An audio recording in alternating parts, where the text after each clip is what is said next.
Up next on Beyond the Clef, we have Gabe Musella, is the new Assistant Director of Music UIL, and we're going to be talking about the PML, the No Pass, No Play, and all the changes that have come out with that, and the exciting things going on with UIL with mariachi coming up next. Beyond the Clef is presented by Director's Choice. So this is the second time you've been on the podcast. We're so happy to have you. Thank you for being on. Thank you. So we're Gabe Musella, and you are now, before when you were on, you were the Director of Bands at Spring High School. Yes. Now you have a new role, Assistant Director of UIL Music. That's correct. So yes. Congratulations on your new job. Thank you very much. Yeah, Thank you. So you're working with Brad Kent. Of course, he was been on the program as well. Yes. What's your role with UIL? Well, first and foremost, to support Dr. Kent's vision for music the way we have it structured at the league. And we collaborate, we talk a lot, and to assist Dr. Kent and also our admin, Rebecca Kins, who's fabulous, to assist them both in putting on our events. Whatever that takes. And so, of course, you start off the year and it's state marching contest, which for me was, at least I had a point of reference having been a participant for several years. And then our second event, it's coming up, and I'll speak more about it later, is a State Mariachi Festival. And then, of course, State Wind Ensemble in May, and then the big one is the Texas State Solo Ensemble Contest, and that's huge. Right. So really just to assist Dr. Kent and Rebecca Kins in putting those events on, Great.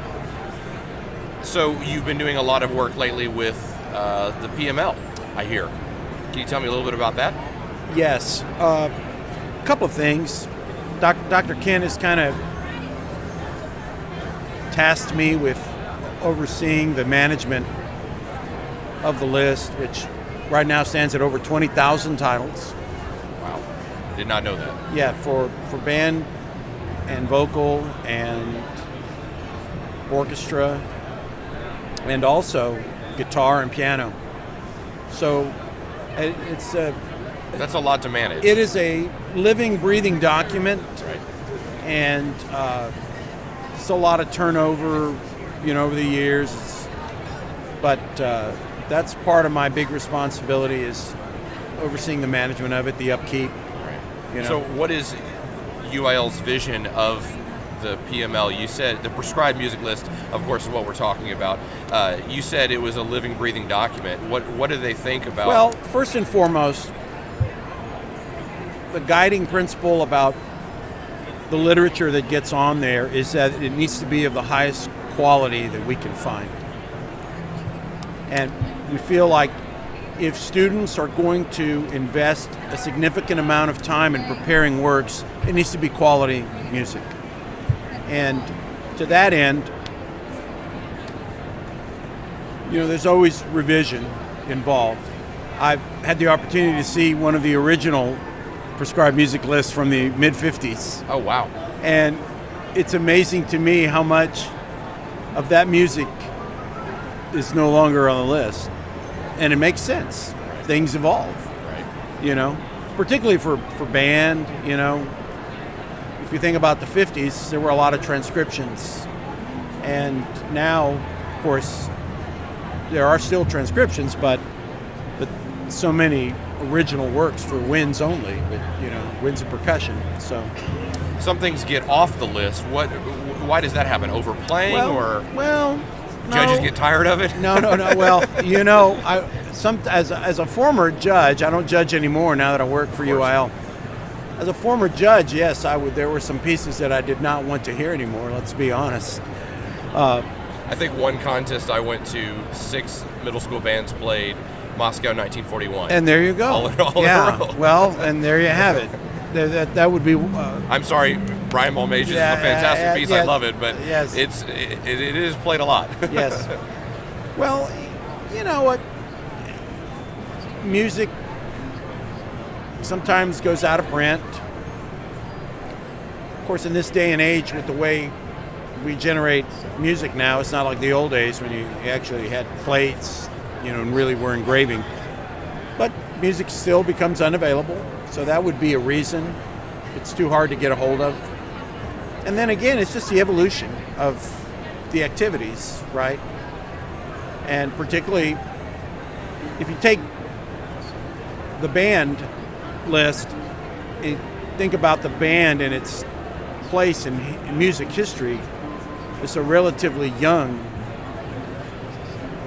activity, whereas string music's been around for hundreds of years, and choral music's been around for hundreds of years. And even with those two genres, there's still music being written for. And so again, it's our job to find the highest quality literature to place on that list so that our students can experience music that has depth and meaning and is worthwhile for a long-term study project. That's an interesting perspective that, of course, band being a newer art form, if you will, relatively 100 years old, more or less. And I feel like, for instance, in Texas, the PML has shaped and helped shape the music and the compositions. And of course, you are a composer as well, and it's great that Dr. Kent asked you to take this on, because I always love your music, and whenever I know you from the Texas Tech Band Orchestra Camp for a long time. I was one of your kids at one point. Yes. And I always love to go in and see what piece you bring in to kind of test them out and stuff. But as a composer, what is your perspective on the UIL, on the PML? Well, I have great respect for the PML. It's a meaningful list in that several other states, even though they may have their own list, they'll say, in another state, they'll say, well, here's our list, and oh, by the way, anything on the Texas PML is also fair game. And so that's the kind of respect and the kind of weight and gravity that the PML has. I mean, it's a pretty important document. And publishers and composers are always trying to get music on that list. So, I have great respect for it. I started reading the PML when I was an 8th grader back in the 70s. I was very interested. I didn't know. I was just fascinated by all the literature, and I started collecting recordings at a very early age. My junior high band director, Ram Chavez, kind of turned me onto that, and I think I spent a significant portion of time in our last interview talking about Ram and what Ram meant to me, but it's funny how, hey, what's this? Oh, it's a prescribed music list, and I'm looking through and I'm like, oh wow, this is cool, and who's Granger? And yeah, right. who's, that's great. Who's Claude Smith? It was that kind of curiosity, and then to think that I'm working at UIL now, and that's what I'm doing. That blows my mind, actually. And one of the first things I did when I got to the office was to find old PMLs. And I found the ones I was reading, and I'm going, yeah, I remember that. I remember that. It's been really cool. Yes, absolutely. Going through those old PMLs, and maybe the first, or is there any legacy pieces that you'd like to see come back on? I was at the PML committee yesterday, and it's funny that you asked that, because I absolutely made a statement about some things that have been off for, in some cases, decades. And then, the President's Own will issue a new CD, a new recording, and it's like of older band music. And then everybody hears it and goes, oh, wow, that's really cool. And wow, is that new? No, it's really old. It's so old, it's new again, right? And I thought, well, there might be some of these pieces we might want to revisit. I did say that to the committee, and I may, of course, the PML committee is an independent committee that we put together with outstanding teachers who have successful experience, I might add. And we in no way tried to shape or guide their decisions. I think that's important for people to know. and they may make a decision that I don't necessarily agree with, but they're the committee. Sure. I, however, have and will continue to give them music that I want them to consider, and it may or may not happen. Right. And I need to clarify, I'm not talking about my own works. I'm talking about older works. I'm talking about newer works, whatever. So that's a very interesting question. So what about the solo and ensemble parts of it? That's got to be a huge chunk of the PML. Yes. How do you manage so many items? Well, near and dear to my heart, because I'm a big proponent of chamber music, right? I love chamber music. In fact, I'll be serving as a chamber music evaluator this about a month at Music for All National Concert Festival, and I'm very excited and honored to be doing that, having taken several groups there before. One of the first things that we've done is to put together a committee to review all solos and ensembles over a 4-year period. This year is all vocal ensembles and all Class 1 wind ensembles. And there's a 17-member committee charged with different event codes. And they're in the process now. They will give me a final report in late May, early June. And that stuff will go on the list for next year. Then next year, we will review all Class 2 and 3 wind ensembles and also string solos. And so on and so forth until we cover every code. And it's a 4-year process. Percussion is interesting in that Dr. Brian Zader from Texas A&M Commerce has been heading up a 2-year review. And again, let's back up to what we were talking about earlier, band being a relatively newer genre. Percussion ensemble is even newer than that. And if you just think about how many percussion-only publishers we have, that literature is exploding. I mean, if you look at the percussion list now and compare it to 10 years ago, it is radically different.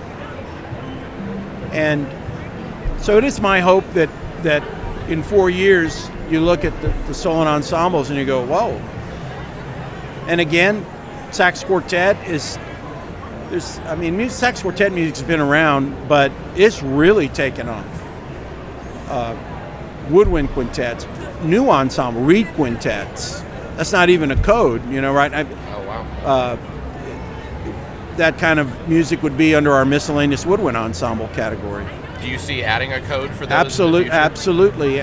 We added trombone choir will be a new code for next year. Okay. And Rob Myers from Red Oak ISD is doing that. And of course, Rob's just a fabulous musician and teacher and was a trombone player. But yeah, I've got wonderful people, a good cross-section of band directors and private teachers, highly successful private teachers, some college professors.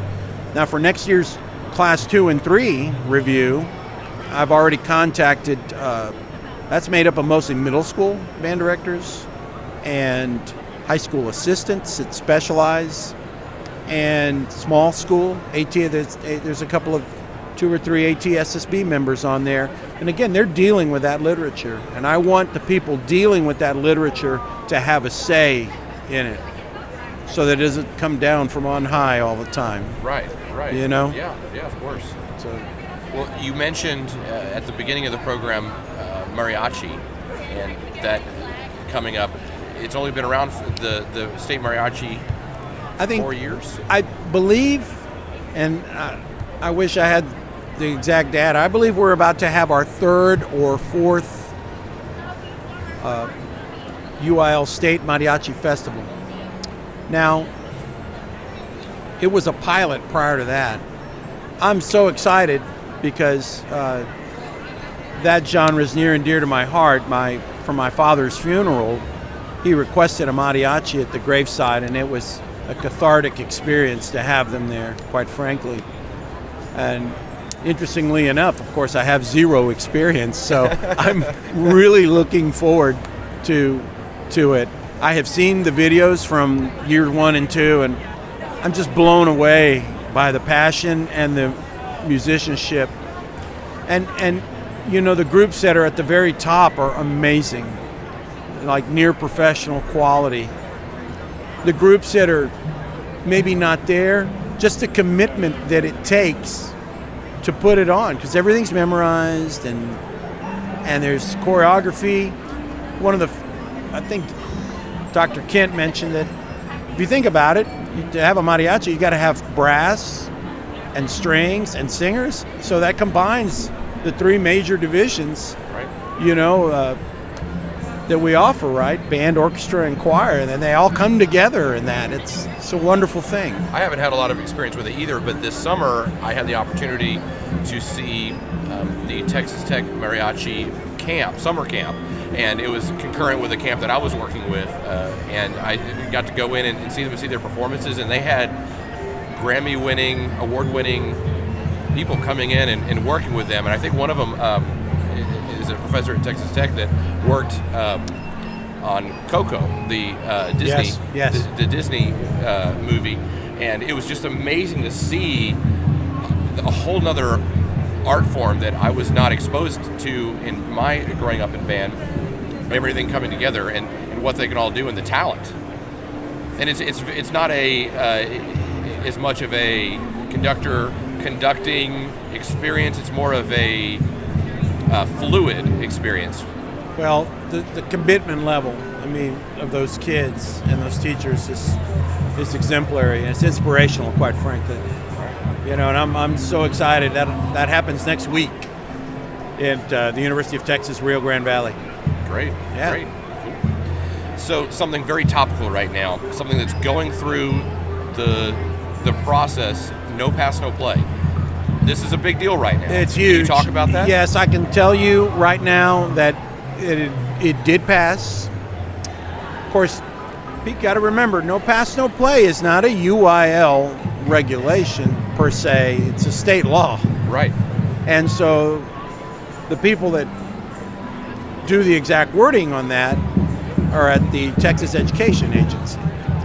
And so as soon as TEA puts out their official statement regarding it, it's already passed, Right. then it will take effect. Right.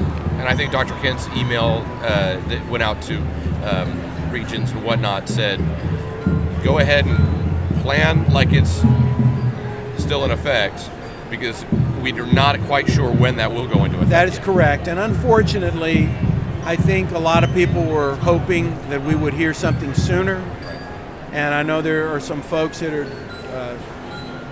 I'll just say it, disappointed that didn't already happen. But it is going to happen. And our position is that it'll be up to your local district to just, you know, when it does come through, whether they want to enforce it this year, the new rule, or wait another year just in the name of equity. Right. Because it could be that you have a school in a multiple school district. Maybe your choirs had to go early, but your bands go later, and so your choirs are under one set of rules, but your later groups are not. And so in the name of equity, it may be that districts will want to hold off, you know. Can you talk to me about the nature of why the rule is changing and the movement behind that, and what's the rationale? Well, I think those of us that have taken groups to UIL for years know that you're not competing against anyone. And preparing for UIL is really an assessment. And so there will be a move, I think, to start calling it concert and sight reading evaluation. Or maybe it will become concert and music literacy evaluation.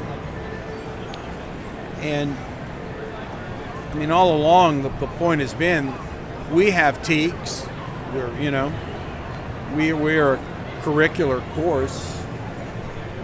So It's our big test. And to that end, everyone should be able to participate.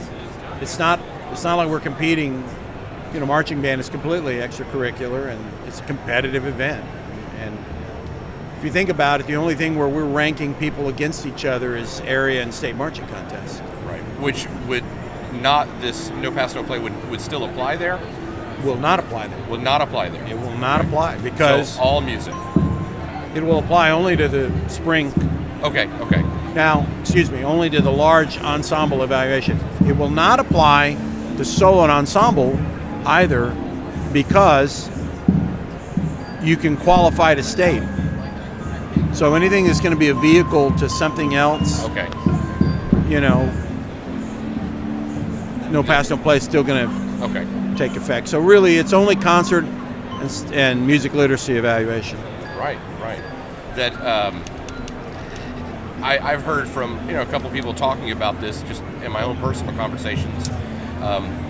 One thing that UIL sight reading contest does with no pass, no play is a lot of times on a low SES school, they really get hit because maybe lack of support at home to get the grades up and all that. So those schools that are really trying hard, and maybe band is or orchestra or choir is really that thing that they need, and that they get ripped away from it. It's a hard truth. Right. What you just said, and we're hoping we can alleviate that. Right. And again, districts can decide to implement their own, but at least it's not on us. Right. I like that mentality. Let the local districts decide Absolutely. What's best for their students and their people. Yep. So you mentioned changing the name of the UIL Concert and Sight Reading Contest. Well, that's been a passion of yours. I've heard you talk about that before. Yeah. Well, we have a sight reading committee right now that's going through, and I certainly don't want to speak on their behalf. Again, that's an independent committee. They are studying the way the evaluation, the contest works right now, and so I don't want to get ahead. They will come out with a report in the next year or so. Okay. Okay, great. Maybe sooner. Right. So where do you see UIL going in the next 10 years? As you're talking about the evolution of music, where do you see it going? Well, I hope there are more opportunities to involve more kids, and I hope that we continue to gain more support for the arts, and I think UIL provides a framework for so many communities and schools to explore these options for our students. And I really believe that so much of the framework that has gone on for years, is what inspires the next generation of kids to pick up where we left off. I wouldn't be sitting here talking to you if I hadn't participated in UIL contests. And as a high school student, I got to also be an athlete. And UIL in Texas, those three letters mean so much to so many people because they provided a way to make a better life and to educate and help mold youth into outstanding citizens through all the activities, not just music, but all the activities that occur. So I'm honored and proud to be working in that building. It's I won't say it's a dream come true because I never would have thought that it, so it's really just one of these pleasant surprises, later in my life. Well, they're lucky to have you, and we're lucky to have you. Thank you so much for being on the program for your second time. Thank you for having me, David. Let's have you on again sometime. Thank you so much. Thanks for joining us for this episode of Beyond the Clef. For more great content, subscribe on our website at beyondtheclef.com. And be sure to follow us on YouTube, iTunes, SoundCloud, and Facebook.